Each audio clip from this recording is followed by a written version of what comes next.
G'day, podcaster. Back into it for 2025. And I got to say, I know we say this a lot at the start, but this was a really cracking show. Best one of the year.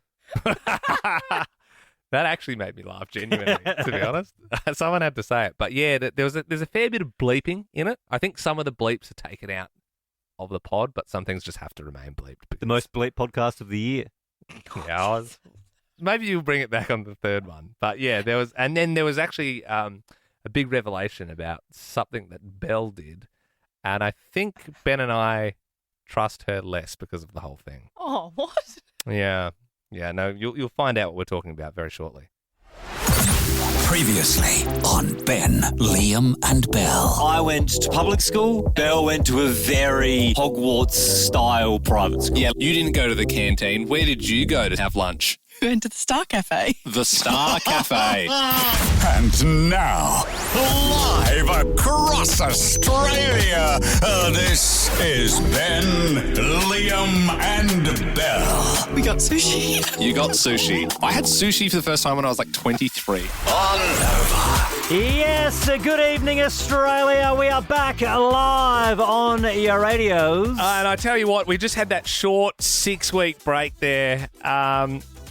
Tell you what, it's hard working in radio. Really hard. They don't give you a lot of leave. They really don't. No, obviously a ridiculous amount of time. Look, we've been off gallivanting, traveling, and we don't, I don't really want to bore people with all of our stories, to be completely honest. So we were thinking like we could all maybe give a little bit of a story. Okay. Just the start, just a top line stuff headline, and maybe if you call through on 13 24 10, you can decide who you want to hear from. Yeah, I feel like we shouldn't flood you with, we've been overseas, we've been doing this, because a lot of people were working, so we'll keep it tight. Well, Liam and I have been overseas, Belle, you haven't.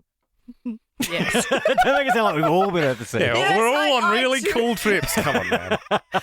Okay, well, Katie, you've given us the buzz. You get to decide, okay? Hello, welcome back. I'm ready to go. Thanks, Katie. Okay, well, look, I did go away, and this is my headline. All right, Ben and Belle, Katie. Massive travel fail. Okay. okay. Belle, what do you got? Well, Katie, over the break, I uncovered a family secret. Oh, I like actually pretty good, that. that. That's really good. Ooh. That's juicy. Embarrassing wife dilemma. Oh, Belle, you've got me. Let's go. Okay.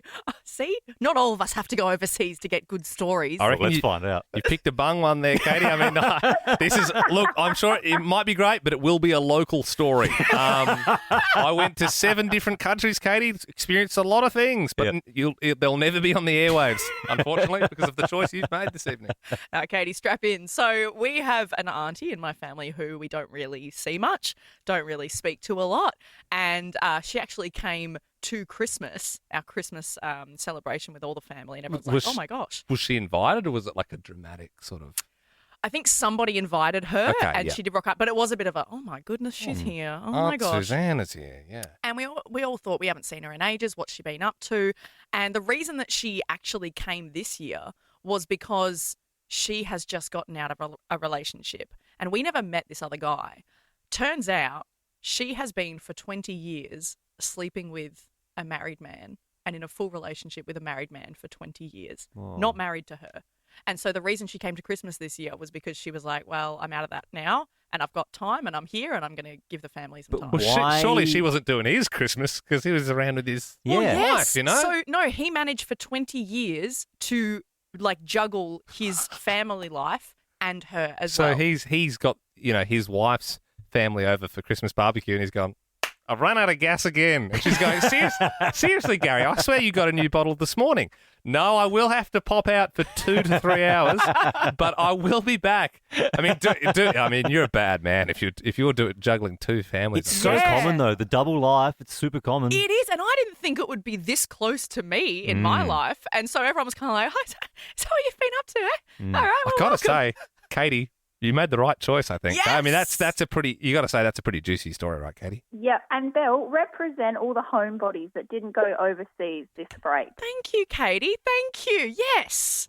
W's in the chat for this pod. And we want to know on 13 24 10, what do you do while driving? Now, obviously, don't call us if you are driving. Maybe pull over and then call us and tell us what you do while driving, because an Australian man has been captured driving whilst frying a steak. Now, I think you can probably eat a steak if it's cut into cube form and it's just maybe in your lap and you're at the lights with a fork. I don't know if you're getting in trouble for that. Like searing it, don't think that will fly. I don't think you could eat a steak. Don't you reckon they'd tell you off if you were driving with a cooked steak on your lap? No, I reckon if it's cut up already. Yeah, if you have one, I think. But officer, it's pre-cut.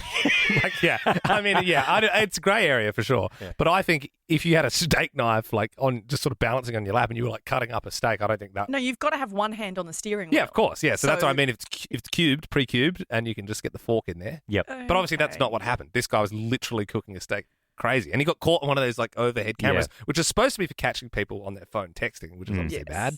But cooking a steak, I mean, that's just that's wild scene. I mean, to me, if that fell, that's like natural selection at its finest there. Well, but then unless you hit someone else.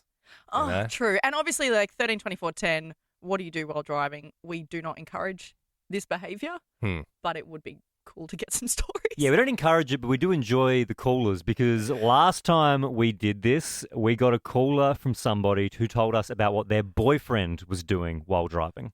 We have to collect the plastic drinking water bottles because he has mastered the art of peeing in bottles while driving whilst being stuck in traffic. Is he clever enough to get it into a Mount Franklin, or does he need like a Powerade? Oh, he can do it in a pump bottle. I'm pretty Gee impressed. whiz, that's incredible. That's not great for him, though. Yeah, it's obviously a very small penis. She really outed him there. No, the smallest hole possible. Yeah, no, he can. Yeah, no, he's quite comfortable with that. That's all fine. Yeah. Nat and Melbourne, what do you do while driving? Oh, it's not exactly me. I saw someone on the way to Kinder drop-off.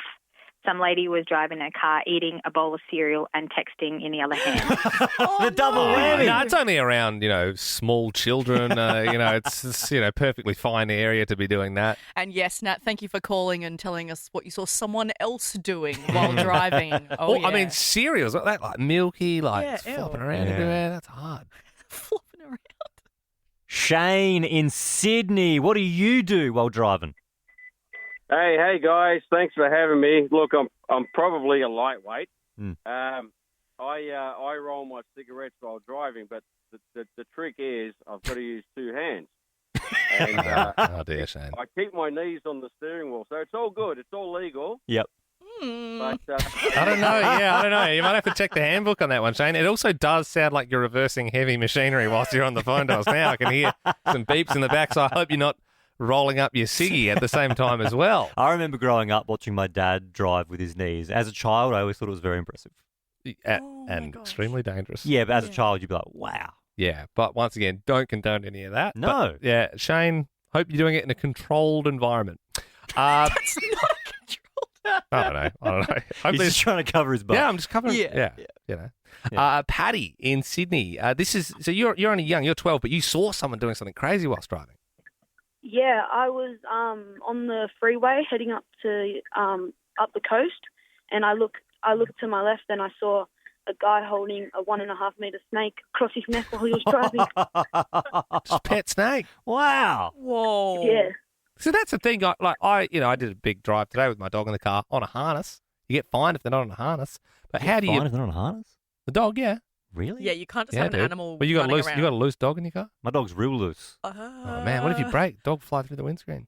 The harness ain't going to stop that. No, I think it's Yeah, more. it's like a seatbelt for the dog. Like It's just gonna be bad for its neck, mate. No, it's more the dog. If it's not controlled and like tied up, then it could jump onto you No, not while mine. you're He's, driving. he's and you real. can cause He's a a good crash. boy. No, He's a real good boy. Get in the back. Go on, mate. Get in the back. Lay down. Lay down. We'll go for a wee. Soon. Lay down. that is so illegal. Mine's on a harness, but his paw is on my shoulder the whole time. Like, let me off of this, please. He doesn't want to be on it. But yeah, that's what I'm saying. A snake, like where did the harness would be? It'd just slip through it. So like, what do you do? What do you do? You have to tighten a knot around the chair. Yeah, Put it in a cage. Yeah, All right. that actually is a good idea, Belle. That's a good cage. That's smart. Did think of that. Getting some great calls coming through for this one. Beck in Sydney, what do you do? I travel for work, so it takes me 2 hours usually to get home. So to make the most of my time driving, I do my 8-step makeup removal nighttime routine. Okay, Beck. That's 8 steps too many for a car ride. What does the 8 steps involve? Taking my makeup off with face wipes, cleansing my face and using a face towel to dry, and then exfoliating, and then applying a sheet mask, and then applying toner, eye cream, and then moisturising my face. Wow. You're just going past the speed camera with cucumbers on your eyes. Just because I know the police who are listening right now would be like white-knuckling the that's steering not wheel. good. Just That's bad. don't do that. That's bad. Beck, I know it's a long routine, and maybe if you catch a train or something, that's fine. Someone else is driving, but not in the car. Yeah. We have got one more call from Mark, who joins us now. Mark, what did you see while driving? Hey, buddy. Me and my wife were driving back from my daughter's place. We've been there with the grandkids. It was dark. It was only about a couple of months ago. And in one of the cut-ins there, we saw two guys pulling out the old body in the carpet trick. So literally we looked across. I said, Trace, have a look at that. Yeah. And there was two guys, and they had each had a hold of the carpet roll, which looked like there was probably something. Anyway, so I said, we should call that one in, and we were a bit tired, and we said, it's going to be nothing for sure. The next day on the news, they fished out a body out of the Georges River. And then you called it in? No, we didn't call it in. I mean, you're calling the radio station. I mean, it's a great story. But I mean, like that does feel like one, you see a body getting dumped in the river. Should we report it? Nah, I'm a bit tired, Trace. We're almost time. Can't be bothered with the hassle, But we couldn't see the shoes hanging out the end. You always see the shoes hanging out. Yeah, in the gangster movies. Or one arm popping down. We didn't see that, so we said, nah, don't call that one in. Yeah, maybe it's just two guys late at night throwing a carpet in the river. I sometimes do that as well.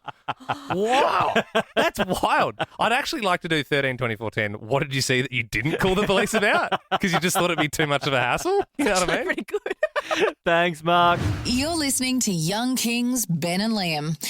Oh, yeah, Belle's there too. Bruno Mars has just released the filthiest song ever. He's normally known for catching our hearts with songs like the Lazy Song. Just today I swear I'm not doing anything.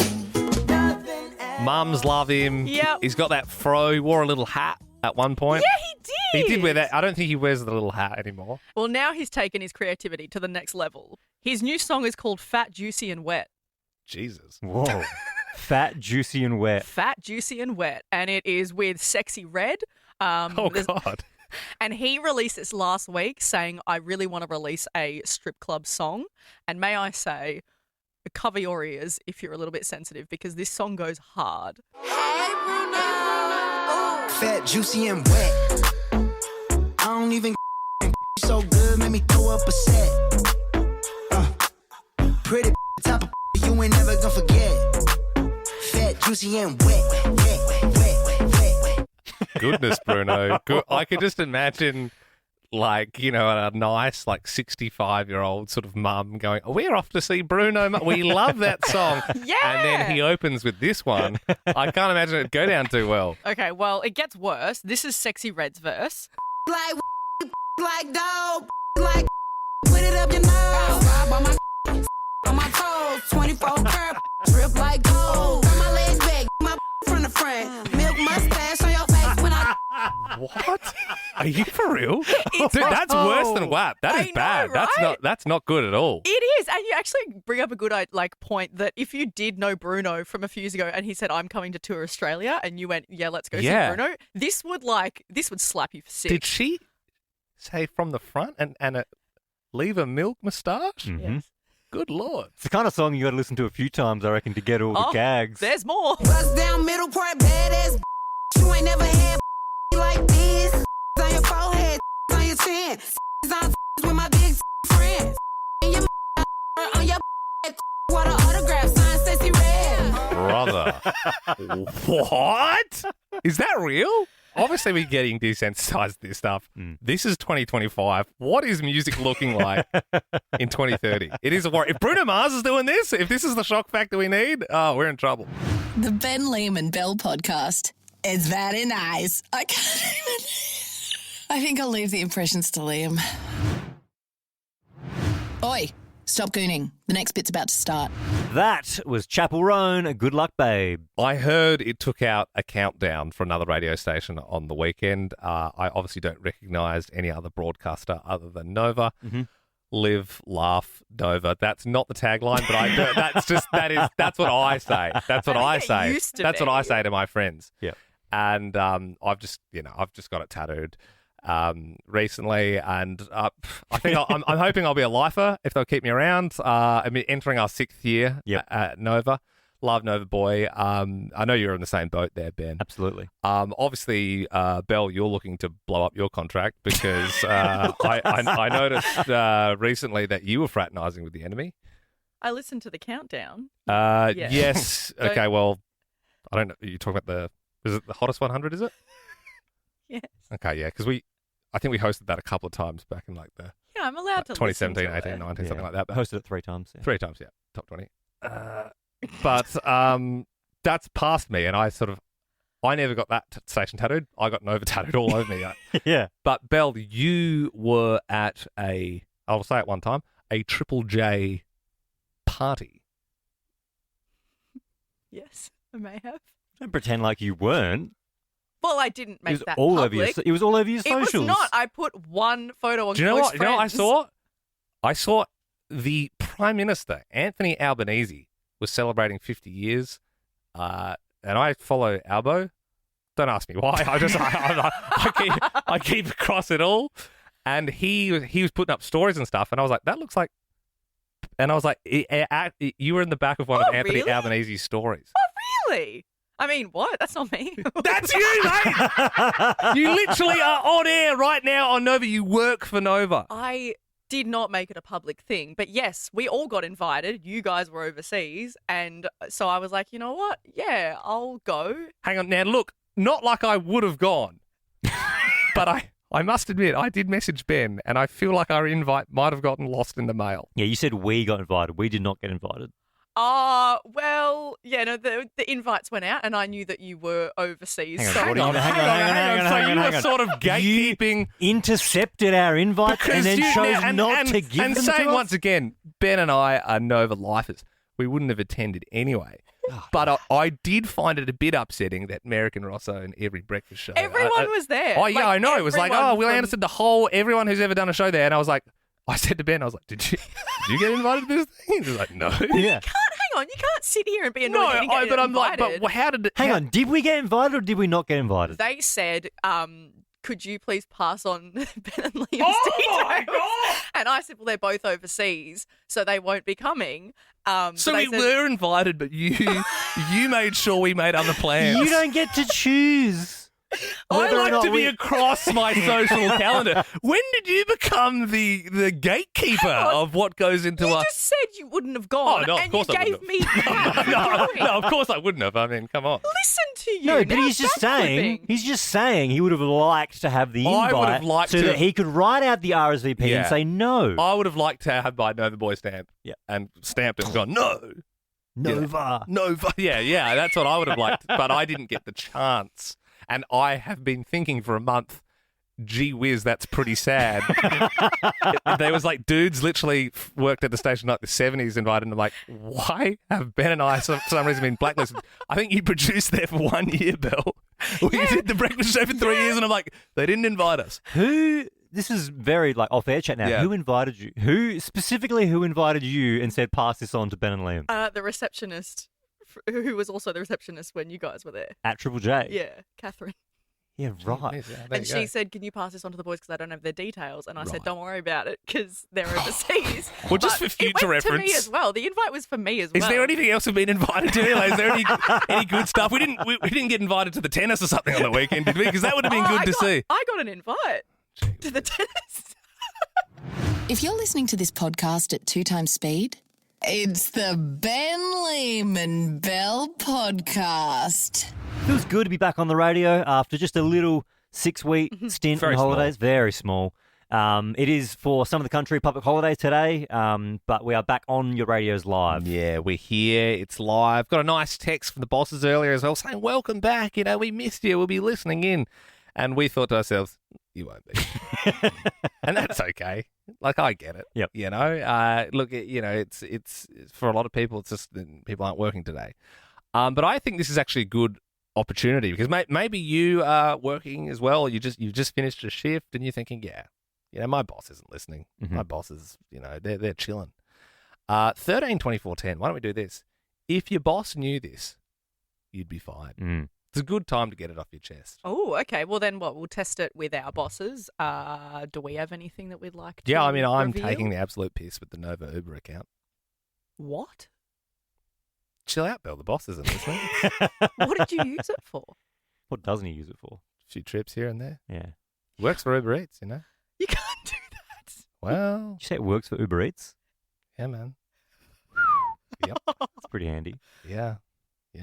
Well, if you weren't fed, you couldn't come to work. That's so- it, and it's technically a business expense if it's within 24 hours of work. I think that's in my contract somewhere. I haven't read it in a while. Yeah. Yeah. That's pretty good. Well, look, if the boss is listening, you definitely know about that. They'll probably freeze and the look, account. Yeah, and true, but no texts yet. So it's kind of proving my point, Anon in Brisbane. Okay, you're willing to admit to something. What don't you want your boss to know? That I've been working for my job for about 9 years. 5 years into it, I was offered to study to get more money and get a degree. I started studying, I dropped out, and I never finished that degree, but I'm still getting paid for it. Whoa. Yeah, that's bad. I mean, but what happens if they ask for, like, the certificate? You're going to have to, like, commit to the lie where you have to, like, mock it up? I'm 4 years on. Right. So, I mean, it's the fact they're still paying I'm for it. hoping I'm still good. Yeah. Taylor in Sydney joins us now. If your boss knew this, you'd be fired. If my boss knew that me and my co-worker done during an open house, we'd be fired. Yeah, I think you might be. Usually open houses are pretty early in the day as well. Yeah. Taylor. And where did you do it in the home? It was definitely on the kitchen bench.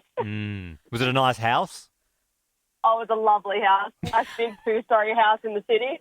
Yeah, it was perfect. I'd love if like a family of 4 with 2 young children like got there a little bit early at the open and they're just looking at you and your colleague on the kitchen bench there. Nicole, you worked at a fast food restaurant, and if your manager's boss found this out, they'd get fired. What happened? The manager got a big tub, put it up on top of the bar, got one of the servers to get in it as a practical joke, and then proceeded to pour tomato sauce and like that yellow mustard all over him, and it was kind of horrific. He thought it'd be funny. Why? He thought it'd be funny. He was trying to, he was trying to be like cool, and it was so not cool. No, that's just straight up bullying. That's just like, that's like, yeah, it was horrific. All of us were like aghast, like it was, And I swear, he was just hoping the room would really get around the mustard covering. He Like was, he was like, and I get it. He was probably like, look, he's a boss. He's going through the motions. He's like, okay, I got to do something big. I got to put it all on the line, win or lose. And on this occasion, he lost. If you were all meaner people and loved the mustard thing, he might have been like, wow, that paid off big time. Like, I am the man around here now, you know? Thanks, Nicole. And that's it. Like that podcast? There's heaps more to listen to if you just scroll back or download the Nova Player app. Ben, Liam, and Belle.